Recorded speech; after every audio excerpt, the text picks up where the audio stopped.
Hello everyone, this is बड़ा ज्ञान जोश बैच जिसमें हम क्लास 10th के लिए क्रैश कोर्स कर रहे हैं। ठीक है। अब ये आज का जो हमारा सब्जेक्ट है, जिस सब्जेक्ट को आज हम स्टडी करेंगे उस सब्जेक्ट का नाम है बाबू इंग्लिश। और इंग्लिश में हम पोइट्री को कवर कर रहे हैं और हमारे इससे पहले भी वीडियोस पोइट्री का हमने अपलोड कर दिया है। तो अगर आप नहीं देख सके अभी तक तो प्लीज आप उसे भी देख लीजिएगा।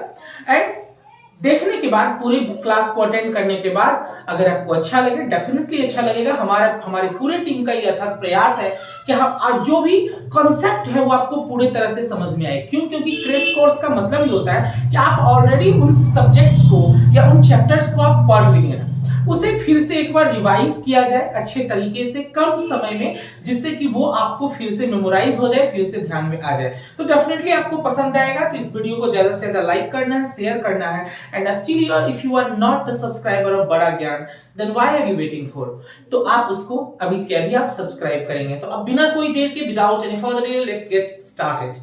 तो आज जो हम जिस पोयम को कवर करेंगे उस पोयम का नाम है द बॉल पोयम। क्या नाम है? The ball poem. और उसके जो कवि हैं, उसके जो लिखने वाले हैं, जॉन बैरीमैन है। ठीक है, याद रखना है पोयम का नाम, पोएट का नाम, राइटर का नाम, नॉवेलिस्ट का नाम जो भी आपके बुक में है उसको आप 100% याद रखेंगे, क्योंकि that is two important and that will come in A face of question. ठीक है। देखिए, एक्चुअली ये कविता जो है, अगर आप इस कविता को आप सरसरी नजर से पढ़िएगा तो दिखेगा कि हाँ क्या है, एक लड़का है जिसका बॉल हाथ से छूट जाता है, वो गिर जाता है, फिर वो निराश हो जाता है, डिसअपॉइंट हो जाता है, फ्रस्ट्रेट हो जाता है, सैड हो जाता है। तो क्या कविता यहीं तक है? नहीं, ये कविता यहां तक नहीं है। एक होता है शब्द का अर्थ, जो कि शब्द जो लिखा हुआ है उसका अर्थ, और दूसरा होता है उसके भाव का अर्थ। तो इस कविता में भाव का अर्थ ज्यादा है, मीनिंग सेंस ज्यादा है। यहां पे कवि ने कहना चाहा है, उसे मैं थोड़ा सा पहले आपको समझा दूं कि कवि यहां पे कहना चाहता है, क्या कहना चाहता है कि यहां पे उदाहरण सिर्फ एक बॉल की नहीं है, बात सिर्फ यहां पे एक बॉल की नहीं है कि एक बच्चे के हाथ से बॉल छूटा, वो नदी में या पोर्ट समुद्र में गिर गया और वो बॉल उससे खो गया। नहीं, बात यहां पे उन भावनाओं की है जो भावना हमारी किसी भी प्रिय वस्तु से जुड़ी हुई होती है। If I have anything, for example just if I have this marker जो कि एक लंबे समय से मेरे पास है, तो बहुत सारी यादें, खट्टी मीठी यादें हमारी इस मार्कर के साथ जुड़ी हुई हो सकती है, जिसके खो जाने पे हाँ ऑफ कोर्स हम खरीद सकते हैं दूसरा। If I have money then I can purchase very easily. But हमारे साथ ये जितना समय बिताया और हमारी जितनी यादें इसके साथ जुड़ी हुई है, that can not be bought, वो नहीं खरीदा जा सकता है। तो कवि यहां पे ये कहना चाहता है कि उस बच्चे को जिसका बॉल खो गया, हम उसे दूसरा पैसा दे सकते हैं, फिर से पैसा दे सकते हैं, वो बॉल खरीद सकता है, या हो सकता है उसके पास दूसरी गेंदें भी हो, लेकिन उन भावनाओं का क्या, उन फीलिंग्स का क्या, जो फीलिंग्स उस बच्चे का उस गेंद के साथ जुड़ा हुआ था, जिस गेंद को खोने के बाद वो बच्चा उदास हो गया, वो बच्चा निराश हो गया, हताश हो गया। क्यों हो गया? क्योंकि उस गेंद के साथ उसकी बहुत सारी यादें जुड़ी हुई थी। कवि अपने आप को भी उस गेंद के साथ जोड़ने की कोशिश करता है कि वो बचपन से लेकर के जवानी के दिनों तक बहुत सारी चीजें ऐसी होती है जिसे कि हम, हमारी प्रिय वस्तु होती है, लेकिन समय के साथ वो हमसे बिछड़ता चला जाता है। कवि एक और बात भी समझाने की कोशिश कर रहे हैं कि हमें उन परिस्थिति के लिए पूरी तरह से तैयार रहना चाहिए। क्यों? क्योंकि आज जो हमारा, वही गीता का नियम कि आज जो हमारा है वो कल किसी और का होगा, परसों किसी और का। हम खाली हाथ आए थे, हम खाली हाथ जाएंगे। तो कभी भी कुछ इसी तरह के लाइंस बताने की कोशिश कर रहे हैं कि जो हम प्रिय वस्तु हमारे पास आज है, कोई जरूरी नहीं है कि वो हमेशा के लिए रहे। एक दिन हम उसे खो सकते हैं, एक दिन हम उसे खो देंगे।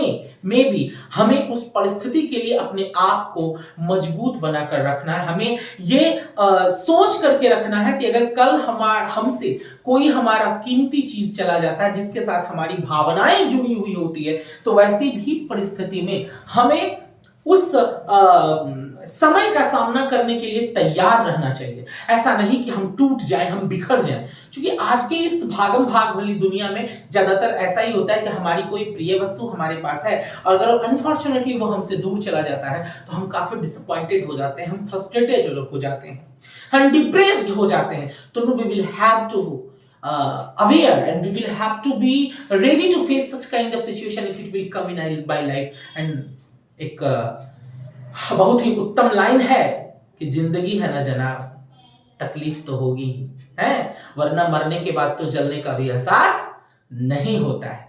तो जिंदगी है तो डेफिनेटली फ्रस्ट्रेशन, दुख, पीड़ा आएगा, और महान या अच्छे उत्तम व्यक्ति वही हैं जो इन परिस्थितियों का सामना करने के लिए हमेशा क्या रहते हैं, तैयार रहते हैं। तो इस कविता का जो सार है, या कवि जो कहना चाहता है, वो यही कहना चाहता है कि आज जो हमारे पास हमारी कीमती चीजें हैं, जिसके साथ हमारी भावनाएं जुड़ी हुई है, हो सकता है कल वो हमारे पास ना रहे, उसकी सिर्फ स्मृतियां, उसकी सिर्फ यादें ही हमारे पास शेष रहेगी। तो हमें भी उस परिस्थिति का सामना करने के लिए तैयार रहना चाहिए। अब कुछ अगर हम लाइंस पे बात करें कि what is the boy now who had lost his balls and what if he's due, उस लड़के का क्या जिसका अभी अभी उसके हाथ से गेंद गया है। गेंद एक एग्जांपल के तौर पे कवि ने यहाँ पे प्रस्तुत किया है कि वह गेंद जो हमारे हाथ से अभी गया है, and I saw it go merrily bouncing down the street, कवि ने उस गेंद को लुढ़कते हुए देखा। स्ट्रीट से बॉल जब गिरेगा तो जाहिर सी बात है वो बाउंस करेगा, वो उछलेगा, उछलते हुए उसे उन्होंने जाते हुए देखा।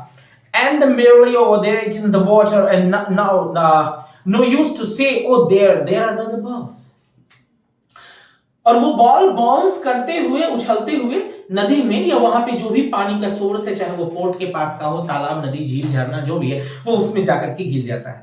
And no use to say oh there are other balls, पर अब उस लड़के को ये कहने का कोई फायदा नहीं है, घबराओ मत, दूसरा गेंद है। क्यों? क्योंकि हमने पहले ही इस पे चर्चा कर ली, क्योंकि उस बच्चे की भावना जुड़ी हुई है उस गेंद के साथ। उस बच्चे का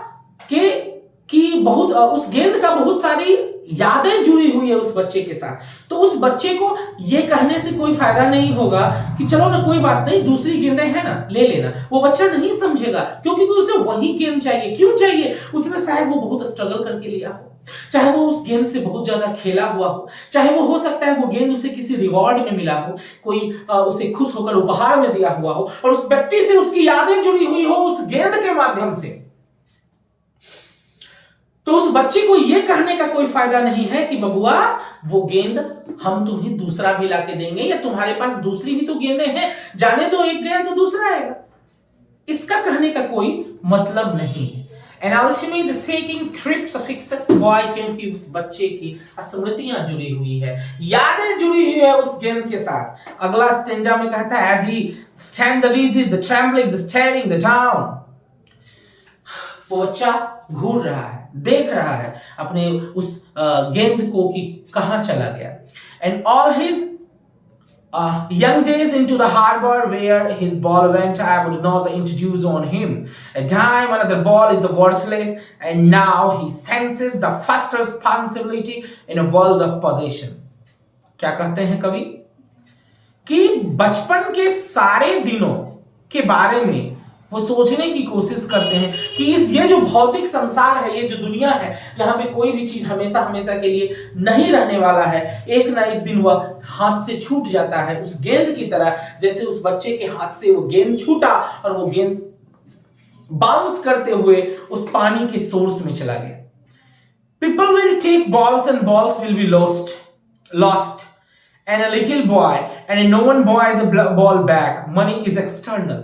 हर चीज पैसा नहीं होता है, हर चीज पैसा नहीं होता है। आप पैसे से सामान खरीद सकते हैं, लेकिन किसी सामान से जुड़े हुए यादों को आप नहीं खरीद सकते। किसी सामान से जुड़ी हुई आपकी स्मृतियां जो है, उसकी खट्टी मीठी यादें जो है, you cannot buy that by the help of money. क्योंकि पैसा जो है एक्सटर्नल चीज है और फीलिंग्स जो है वो इंटरनल चीज है। And he is learning well behind his desperate eyes. वो सीख रहा है। जब भी इंसान के पास से कुछ खो जाता है, छूट जाता है, तो वो इंसान सीखता है। इसलिए कहा जाता है कि अगर आप सीखने को उत्सुक हैं तो हर चीज आपको सिखाएगा। एक मामूली से मामूली चीज भी आपको, हर चीज आपको सिखा सकता है।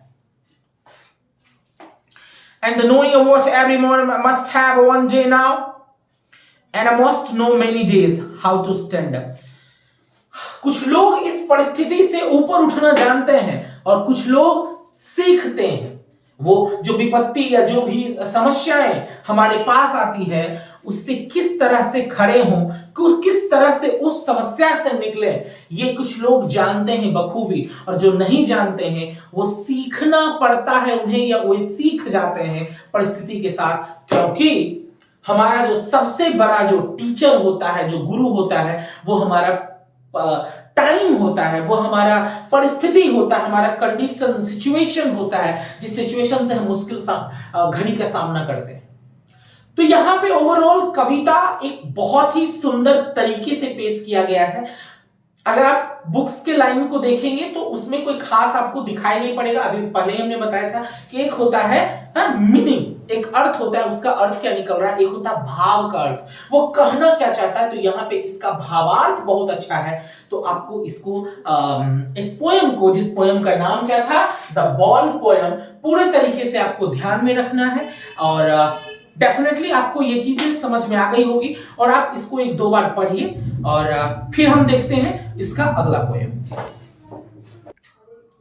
अगले वीडियो में हम जो है और अगले पोयम पे चर्चा करेंगे और अगला पोयम हमारा होगा how to tell wild animals. ठीक है, तो आप इस वीडियो को देखिए, छोटे छोटे वीडियोस है, एक एक वीडियो में आपको पूरा का पूरा समझ में आ जाएगा पूरा कॉन्सेप्ट। इसलिए हम स्लोली आराम से धीरे धीरे करके बता रहे हैं ताकि आपको हर एक पॉइंट बहुत ही अच्छे तरीके से समझ में आ जाए। एंड आई होप कि आपको बिल्कुल अच्छे तरीके से समझ में आ गया होगा। तो just you will have to do the like, share and subscribe and stay tuned in the Bada Gyan classes. हम मिलते हैं फिर से अगले क्लास में नए अगले चैप्टर को लेकर के, जिसमें कि अगला जो हमारा वीडियो होगा उसमें हम कोशिश करेंगे कि 2 से 3 पोएम्स को एक ही में इंक्लूड करके खत्म करने के लिए। तो तब तक आप बने रहिए, जुड़े रहिए and thank you so much for watching this video till then. Thank you so much.